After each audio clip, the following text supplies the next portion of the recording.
Hey everyone. So, I really want to talk about the idea of narcissists in society, narcissists in dating, or rather, I should say, the lack of narcissists in dating. Mhm. I really want you to begin to see yourself as the captain of your life, the person in charge of your life, okay? You are your own gatekeeper, and nobody can get to you that you don't want in your personal sphere. Okay, you're in charge. And I've noticed within the last couple of years, especially with the kind of zeroing in on narcissists and people who are narcissists and whatnot, we've kind of taken it and ran with it.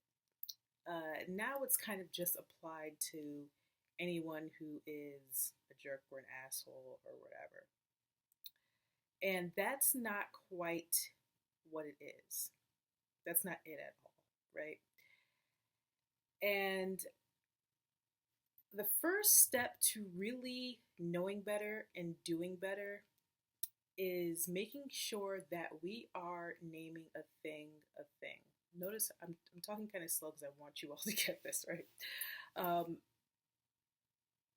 actually knowing what you're dealing with is one of the first steps you need to take in order to do better for yourself in life, right?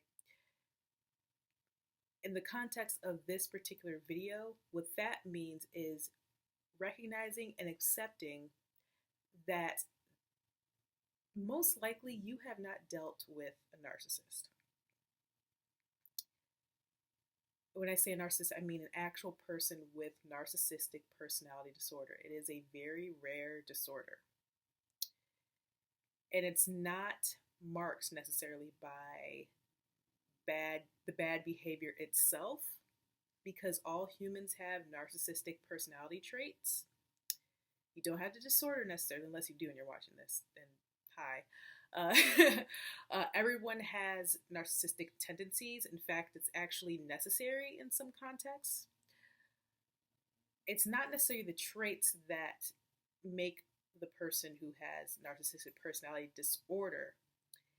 It's the fact that they are pathological with it. It is their literal existence, their being. They are off the deep end with these narcissistic traits. If you've never actually looked up what narcissistic personality disorder is, please do, all right? Because I really want you to understand that in just labeling every single person a narcissist who does you wrong, who is an asshole to you, who is a jerk to you, who has hurt you deeply, and I totally understand. I have been very, very hurt deeply, you guys. I've talked about it before. I've had pretty much all forms of abuse. I've been cheated on. It, I've dealt with some very awful things. But what I had to realize was that, and I've said this before too, there was a reason why the people who have hurt me felt comfortable in doing so. There was a reason why they felt comfortable being around me. And all of that had to do with me. Now, I'm not trying to victim blame you, myself, anyone. The person who did the thing is awful for it, but also I need to look within myself to see why they were comfortable with doing so. Because, like I said, not everybody out here is an actual narcissist. What we're seeing is a lot of us out here have weak boundaries, don't know how to enforce boundaries. And so people with bad intentions see us and they're like, oh, I'm going to have a field day with this. They're not mentally ill. They're just terrible people. And there are just people who are just regular, terrible people out here. There's people who are really trying to do their best in life, who are really trying to put their best foot forward at all times. And then you have a subset of people who are very committed to not doing that. They're not sick. They're not ill. That's just who they are. I always say a shark gonna be a shark, a wolf gonna be a wolf. Some people, that is just their makeup and that's just who they are. And that is the explanation for why they did what they did to you. What I see happening a lot is the human brain, when it doesn't have an answer for something, it has a tendency to actually fill in the blanks with what we think is happening often based on past things that have happened. And just generally speaking, just taking all the information we've had, like I said, in the past, or even what we think it is, and your brain will just make new pathways. It'll just make new explanations, all of the above, to try to make sense of what is happening to us. How does that fit into the context of what I'm talking about? For many of us who've had very, very upsetting and negative experiences, and we're trying to make sense of what actually happened, instead of just looking at the situation in totality, saying, okay, let me understand who this person is, let me understand who I am. Instead, people have ran with a possible explanation, narcissist, and use that to fill in the blanks in your mind. And it all makes sense, especially when you're hurting. Then a lot of things start to make sense. Whatever is within that sphere of your reality, you want to have an explanation for what happened so bad. You want closure. You want responsibility to be taken. You want vengeance. I totally understand that. You want vengeance. You want an explanation. You want someone to say, you want to be able to put what happened completely on another person. And that is where we mess up. That is where we mess up. Because again, like I said, there is a reason why certain people feel comfortable with doing certain things to you. It is our boundaries. It is our standards.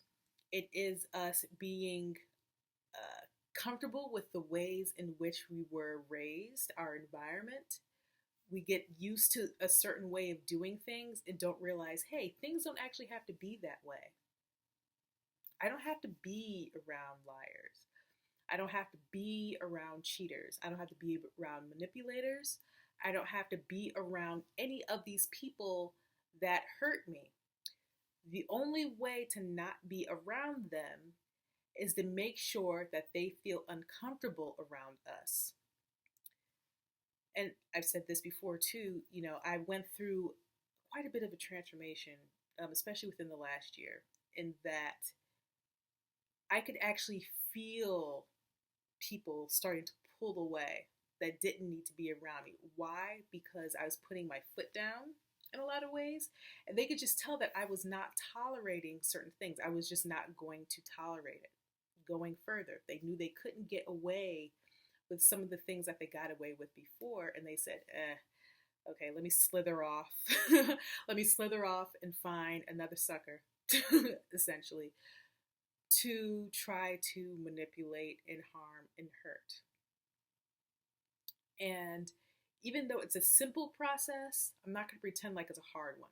That's why I became a Master Abundant Life Coach. And I do coaching, you guys, and it's in the link below if you want to schedule a one-on-one consultation with me. And it is a process. It is an ongoing process to really get comfortable with putting your foot down, because it's still difficult even for me.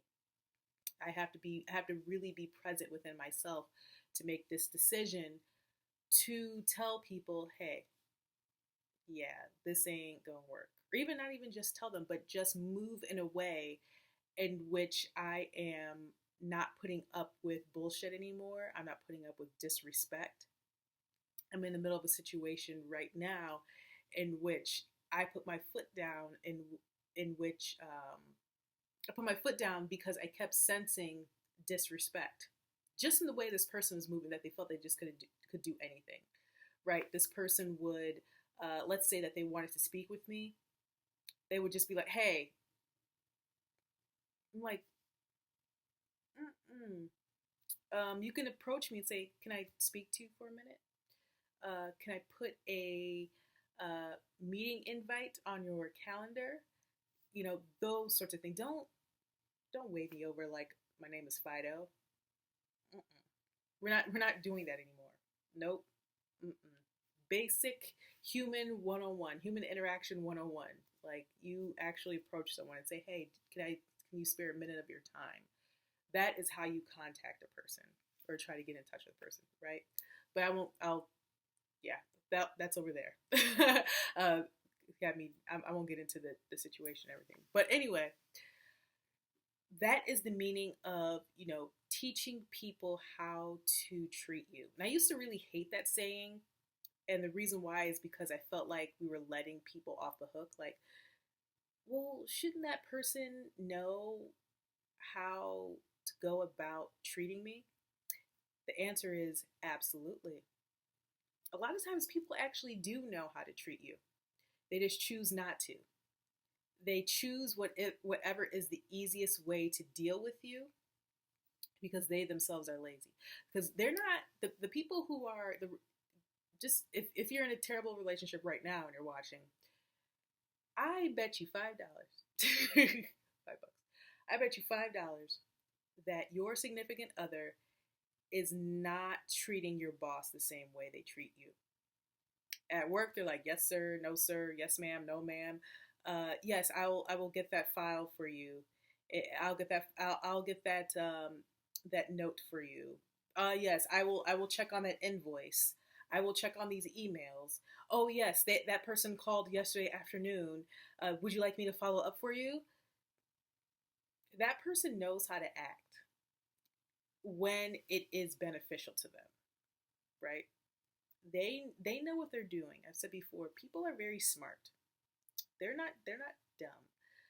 They know how to move in their best interest. And so that is what we need to teach people how to treat us means.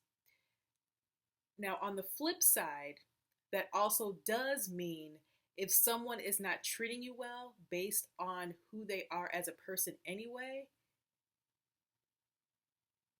bye. Right?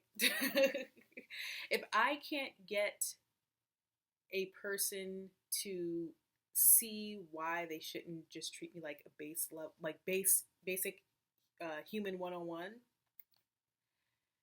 they're not even someone you need to be dealing with anyway. I don't need to be told that I need to treat everyone with just basic common courtesy and respect, right? I treat everyone the same, unless I'm in an instance in which that isn't even possible. And I'm just talking like, if a dignitary or something walks into a room, I don't know how you respond to dignitaries or whatever. But yeah, or if I'm in a courtroom and you have to say your honor, right? But other than that, for the most part, everyone gets the same from me. I'm going to shake your hand. I'm going to say, "Hi, what's your name?" All of that. I'm not going to, I'm not one to put on a show for anyone. I'm also not one to treat anyone badly because I think that they're lesser than. Because who am I? I'm just me. I'm just me. But again, when it comes to just the general population, there is not that many narcissists. And in fact, I'm kind of disappointed in some of these other platforms that I see that focus on narcissists.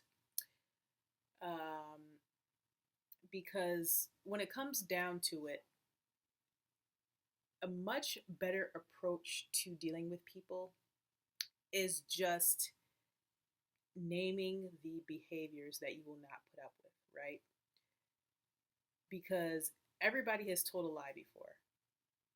Everybody who is able to talk on this planet has told a lie before. Narcissist or not. And if you tell yourself, "I'm just going to focus on narcissists. I'm just going to make sure that I don't have a narcissist in my life." Well, guess what, honey? You're missing all these other people who are either bad people or even good people who are making some really terrible mistakes. And that also needs to be addressed. Just because they're a good person doesn't mean that, oh, they can get a pass. No, no, no. But what I am saying is you are really shortchanging yourself if you're just focusing on one type of person that doesn't even represent the majority of the population. Very, very, very few people are narcissists. It is highly unlikely that all of your exes are narcissists. What it does mean is you attract a lot of people who feel comfortable with treating you badly, and you need to see why. You need to investigate why. You need to get into therapy or coaching. Read the book Boundaries, right? Because there's a reason why you're attracting that person. There's a reason why they're comfortable around you. There's a reason why you are inviting these villains into your life, right? And you need to stop crying.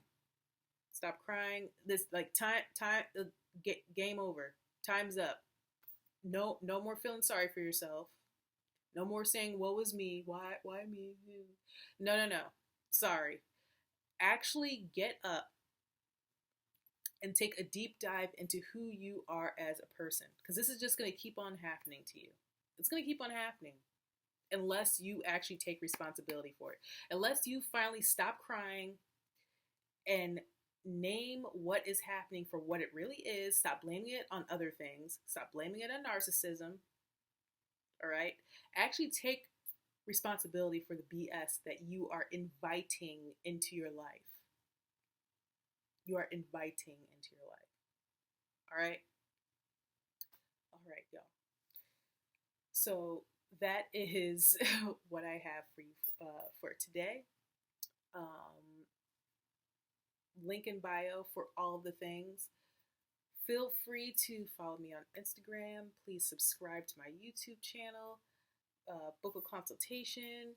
Also be on the lookout for when we reopen the Divine Dating Workshop that I did with Rebecca Lynn Pope. It is awesome. We're in the middle of it right now. So it's closed until we reopen it once the class is over. You can look at all the replays and everything. But I promise you'll get so much out of that course. It is amazing. All right. So yeah, until next time, y'all. Thank you so much for watching. I love you all dearly. I really do. All right.